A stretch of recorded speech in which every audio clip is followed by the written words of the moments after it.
It's clearly a setback for Supertech as the Supreme Court has dismissed its petition against the August 31 order and has made it clear that the 40-story twin towers located at Emerald Court in Noida will have to be demolished by December this year. The court held that the petition was akin to seeking implementation of the verdict on Supertech's own terms, making it amply clear that modification petitions cannot be filed to avoid in-chamber listing of review petitions.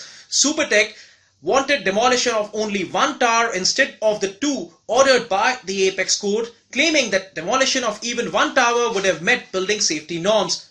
However, the court upheld its August 31 order, which had directed for demolition of the towers located in the Noida base project within 3 months. Observing an illegal collusion between the Noida Authority and the real estate developer, the court had ordered repayment of all money taken from home buyers with 12% interest. In August, the court had dismissed an appeal filed by Supertech against a 2014 order of the Allahabad High Court which had called for demolition of the illegal construction. The two-judge bench of Justice D.Y. Chandrachud and Justice M.R. Shah noted that while the protection of environment and well-being of residents needs to be balanced with the need for housing, illegal constructions need to be dealt with strictly. Supertech was also asked to pay for demolition of the illegally constructed towers and had also been directed to pay rupees 2 crores to the Supertech Emerald Court Resident Welfare Association. The court had held that consent of individual flat owners was required under the Uttar Pradesh Apartment Act to construct the twin towers, which had reduced the common area available for residents of pre-existing flats.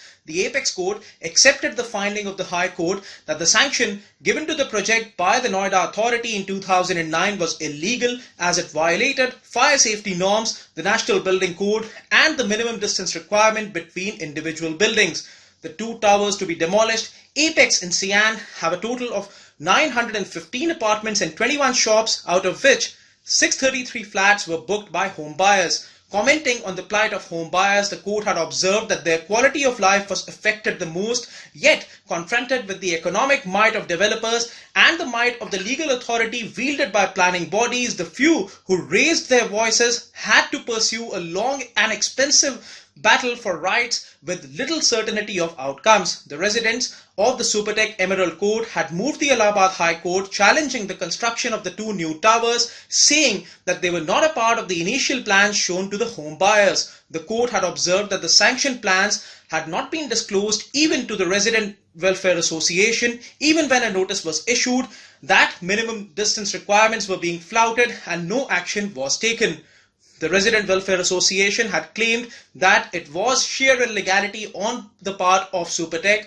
However, the Supertech had maintained that when the case was filed in the High Court, it was not even in existence when the plan was sanctioned and the construction had begun.